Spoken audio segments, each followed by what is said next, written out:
Hello বন্ধুরা, তো দেখতে পাচ্ছ এটা ধান ক্ষেত। এই ধান ক্ষেতটা আমার মামাদের। তো আগে দাদু যখন ছিল তো এখানে চাষবাস করতো, গম ভুট্টা অনেক শাকসবজিও চাষ করতো। তো এখন মামারা চাষ করে এই ধান ক্ষেতে। তো অনেক আগাছা হয়েছে, এরকম আগাছা হইলে এগুলো পরিষ্কার করতে হয়, নাহলে ধান গাছগুলো ভালো হবে না। তো তাই আমি একটু পরিষ্কার করতেছি তোমাদের দেখানোর জন্য। এই যে এই সব একটু পরিষ্কার করে দিতে হয়।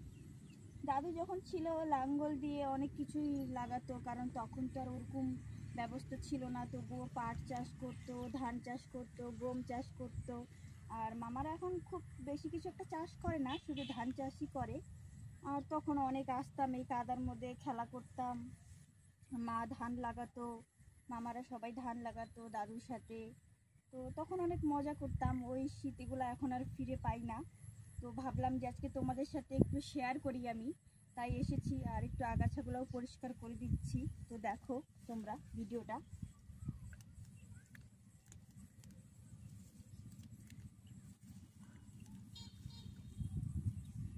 হাতটা একটু দেখানো দীপা, হাতটা একটু দেখা সুন্দর।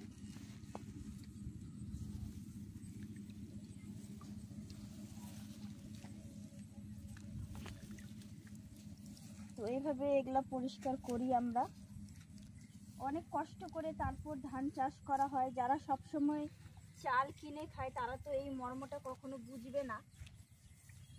আমরা বাড়িতে ধান যেহেতু চাষ করি অনেক কষ্ট করে, দাদু যখন ছিল তখন অনেক বেশি চাষ করা হতো, এখন একটু কমই চাষ করা হয়।